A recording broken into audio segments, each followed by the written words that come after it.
इमरान प्रतापगढ़ी क्या कह रहे हैं, बयान आ रहा है, जरा सुना देते हैं। कांग्रेस के सांसद हैं, सुनिए। सर, क्या मैसेज है आपका जो आप माथे पर पट्टी पहन के आए हैं? अब मुझे लगता है देश के हर शांतिप्रिय व्यक्ति को अपने माथे पर यही लिखवा करके चलना पड़ेगा, तभी सरकार मानेगी, तभी सरकार लोकतंत्र में प्रतिरोध की भाषा को समझेगी। इमरान प्रतापगढ़ी अपनी अंदाज में विरोध करते हुए, हालांकि देखिए कांग्रेस के अन्य सांसद ना मुझे काले रंग के कपड़ों में नजर आ रहे हैं और ना ही उनके माथे पर किसी तरीके की पट्टी है, लेकिन इमरान प्रतापगढ़ी जो है वो इस अंदाज में विरोध कर रहे हैं। मैं मेहरुद्दीन रंगबाज साहब के पास चली और आप ही जरा बताइए, वो असंवैधानिक जो आप लोग कह रहे हैं, असंवैधानिक कैसे? सिर्फ 2 पॉइंट बता दीजिए, संवैधानिक कैसे? देखिए, मैं कहना चाहूँगा कि जिस तरीके से पूरा ये जो बिल लेकर आए हैं, इसमें सारी चीज़ें अगर ना होती ये बातें ना, अगर जो हम जिस तरीके से हम ये कह रहे हैं कि आप जो है सारा अधिकार जो है डीएम को दे रहे हैं, डीएम तय करेगा। अगर किसी ने कोई विवाद बता दिया कि मस्जिद पे कि ये हमारी जगह है, तो डीएम के पास अधिकार होगा कि वो उस पर सारी चीज़ों को करेगा, तय करेगा, और वो सरकार के अधीन होता है डीएम। तो जिस तरीके से पूरा ट्रिब्यूनल है ना, उसके बाद तो अदालत है ना, सब है उसके बाद। नहीं, जो ट्रिब्यूनल तो पहले भी था, पहले वाली जो संशोधन 2013 में हुआ था, तो उसके बाद कहते थे कि जहाँ वक्फ ने वो कह दिया कि वक्फ की संपत्ति है, तो उसके बाद कोई आप अपील नहीं कर सकते, और उसमें ये संशोधन है कि आप हाई कोर्ट भी जा सकते हैं, सुप्रीम कोर्ट भी जा सकते हैं। तो ये पूरा का पूरा बिल ही असंवैधानिक है, जिस तरीके से आप जो है वक्फ बाई यूजर, मैं एक और बता देता हूँ, ये जो वक्फ बाई यूजर है, कमिश्नर तय करेगा, इस वजह से वो इसको संवैधानिक कह रहे हैं। कमिश्नर जो है, कमिश्नर की पोस्ट क्या है उसकी व्याख्या उनके पास है।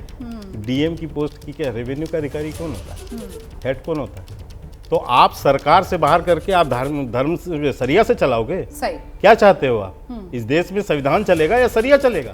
लेकिन मैं एक बात स्पष्ट करता हूँ जो बहुत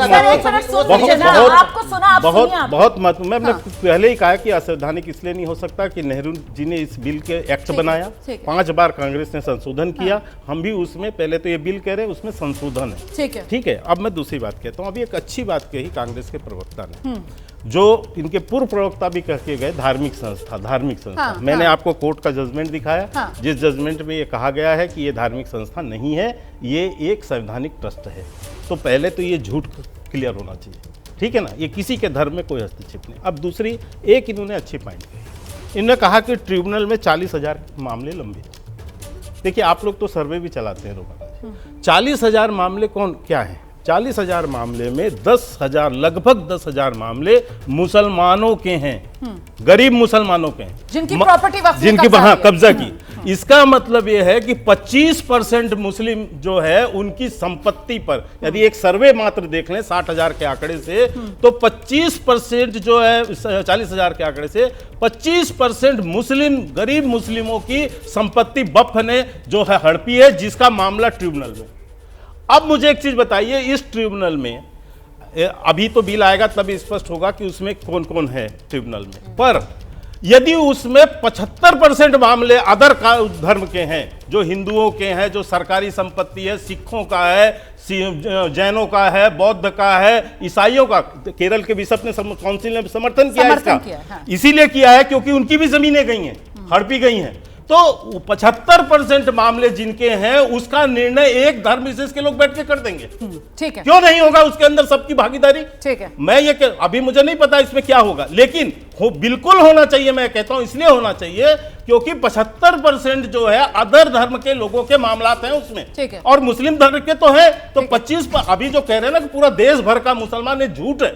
पूरा देश भर के, आपको एक मात्र आंकड़ा मैंने गिना दिया कि 40,000 में जो है 10,000, 25% मुस्लिम पीड़ित है, ठीक है। अब आप कह रहे हैं कि सारा देश का मुसलमान विरोध कर रहा है, सारा देश का मुसलमान, ये 25% कहां है? जी के पास 1 मिनट सर, प्लीज, उनकी बारी है। प्रदीप भाटी जी के पास आ रही हूँ सर, फिर मुझे बताइए इतनी आपत्ति क्यों हो रही है आप लोगों को? देखिए, ये तो ट्रांसपेरेंसी लाने के लिए हो रहा है ना सर? नहीं, कोई ट्रांसपेरेंसी लाने के लिए नहीं रहा। आप ये बताइए कि इसमें सबसे बड़ा मुद्दा क्या आप उठा रहे हैं कि भ्रष्टाचार हट गया, नोटबंदी से हट गया, कहने से आपको हट गया? सुनिए, नहीं, भ्रष्टाचार की बात बता रहा हूं मैं। भ्रष्टाचार, सरकार कहती है कि नहीं यहीं पे हूं मैं, आप मेरे को हर बात में मत टोकिए।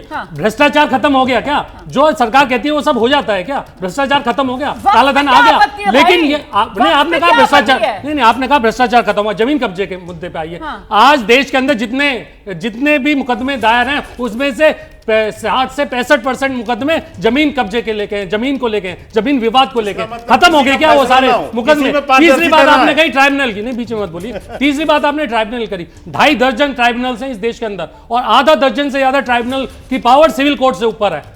तो क्या उन सबको बंद कर दीजिए आप? क्यों ट्राइब्यूनल खोल रखे? कुछ ट्राइब्यूनल ऐसे हैं जिनमें हाई कोर्ट को भी ये देखिए तर्क आने दीजिए, बीच में मत बोलिए। अगर आप पढ़े लिखे हैं तो तर्क आने दीजिए, तर्क का बात कुतर्क से मत दीजिए, तर्क दीजिए। जिसमें हाई कोर्ट में भी पावर नहीं है कि वो रिव्यू कर सके, ये पावर नहीं है, एडवाइजरी पावर है उसमें भी उनकी।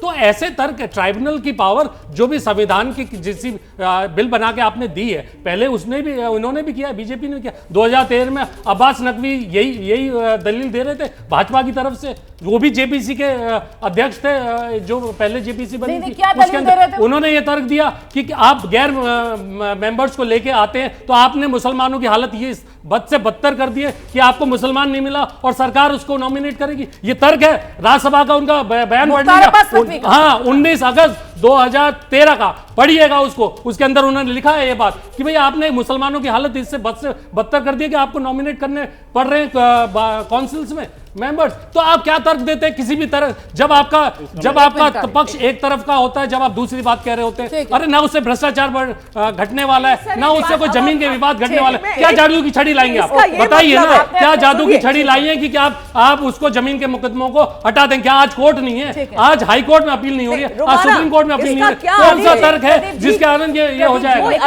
आप जो बात कर रहे हैं तो व्यूअर को ऐसा लगेगा कि वक्फ को लेकर स्पेसिफिकली आपके पास कुछ कहने के लिए नहीं है। क्यों नहीं है? मतलब आप कह रहे हैं क्योंकि वहां पर गलत हो रहा है, क्योंकि ये ठीक नहीं हो पाया, इस वजह से वक्फ आप क्या चेंज कर रहे हैं? मतलब इसको भी ऐसे आप अमेंडमेंट क्या कर रहे हैं? अमेंडमेंट पहला नहीं हो रहा है।